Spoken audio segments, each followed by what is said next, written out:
ngày 24 tháng 8 năm 2011, một lá thư từ chức ngắn gọn được gửi đi. Và cả thung lũng Silicon chấn động. Steve Jobs, người nhạc trưởng thiên tài, trái tim và là linh hồn của Apple, đã trao lại cây đũa chỉ huy.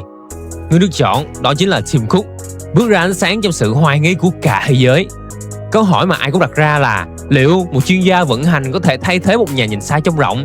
Liệu một người điềm tĩnh có thể kế thừa chia sẻ của một kẻ nổi loạn? Thế giới thường kể một câu chuyện đơn giản rằng Steve Jobs đã tạo ra Apple, còn Tim Cook chỉ là người kế nhiệm may mắn đã thừa hưởng một di sản vĩ đại.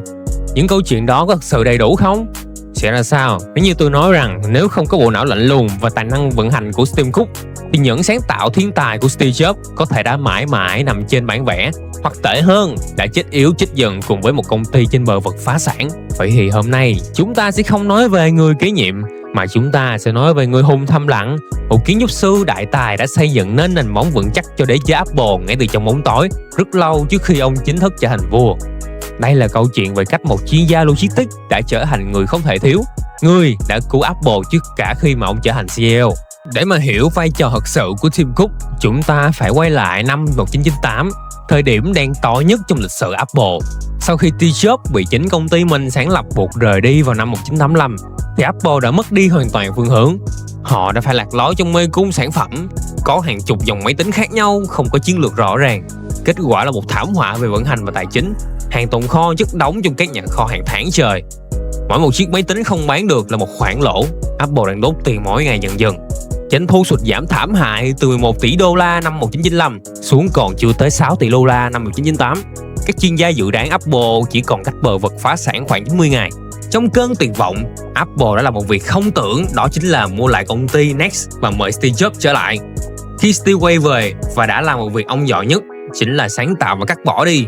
Ông khai tử 70% dòng sản phẩm, sa thải hơn 3.000 nhân viên để cứu con tàu đang đắm.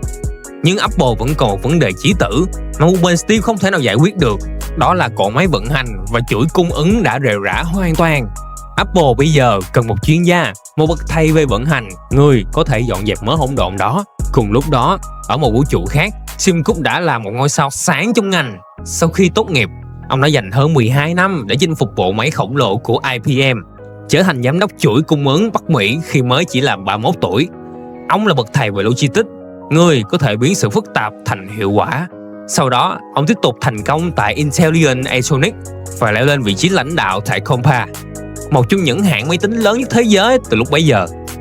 Ở tuổi 37, ông đang ở trên đỉnh cao sự nghiệp, an toàn và đầy quyền lực. Ấy vậy mà sau khi các nhà tuyển dụng của Apple thuyết phục, ông đã đồng ý gặp Steve Jobs. Cuộc gặp chỉ kéo dài vài phút, nhưng nó đã thay đổi tất cả. Tim Cook đã nhìn thấy ở Steve Jobs một ngọn lửa đam mê và một tầm nhìn có thể thay đổi thế giới.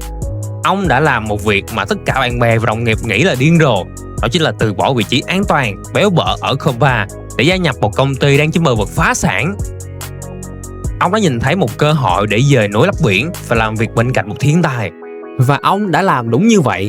Khi bước vào Apple, Tim Cook đã thực hiện một cuộc cách mạng thầm lặng nhưng có tính sống còn. Ông là một bộ não lạnh lùng, chỉ tin vào logic và số liệu. Ông đưa ra những quyết định tàn nhẫn nhưng vô cùng hiệu quả. Ông đã làm một việc không tưởng vào thời điểm đó, đó là đóng cửa hàng loạt nhà máy và nhà kho của Apple trên toàn thế giới. Ông chuyển toàn bộ việc sản xuất sang hợp tác với các nhà sản xuất bên ngoài như là Foxconn. Ông đàm phán lại mọi hợp đồng, siết chặt mọi quy trình. Kết quả là một phép màu về logistics mà đến nay vẫn được giảng dạy trong các trường kinh doanh.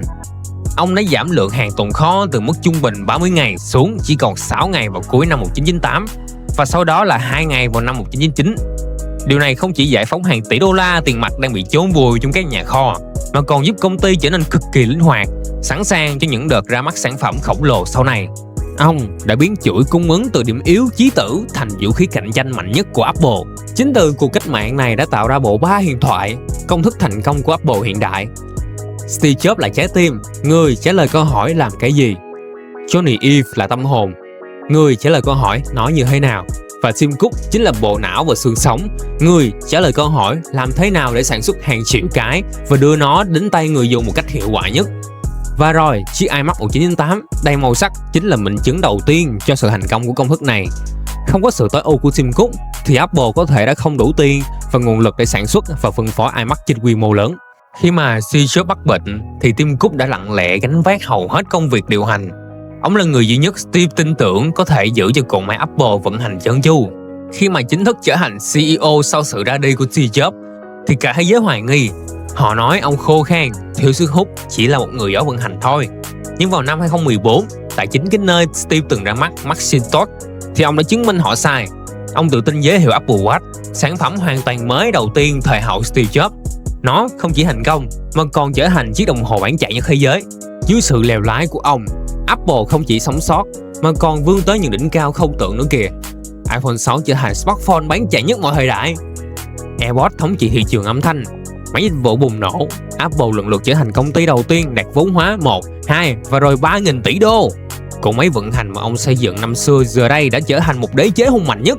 Sự vĩ đại không chỉ đến từ những ý tưởng đột phá mà còn là đến từ khả năng thực thi hoàn hảo đến từng chi tiết nữa. Tim Cook chính là hiện thân của triết lý đó. Ông không phải là người kế nhiệm may mắn. Ông là kiến trúc sư không thể thiếu đã xây dựng nên nền móng sự thành công của Apple hiện đại. Một chiếc điện thoại cũng vậy, thiết kế đẹp, phần mềm hay là chưa đủ. Nó cần một hệ thống vận hành, phần cứng hoàn hảo để mọi thứ phối hợp nhịp nhàng. Tại Điện thoại Nhanh, chúng tôi chính là những chuyên gia vận hành cho thiết bị của bạn. Chúng tôi hiểu rõ từng linh kiện và cách chúng phối hợp với nhau, đảm bảo chiếc máy của bạn luôn hoạt động ở hiệu suất đỉnh cao, đúng như cách nó được thiết kế. Bạn nghĩ vai trò của Tim Cook có quan trọng ngang bằng với Steve Jobs không? Hãy để lại bình luận bên dưới nha.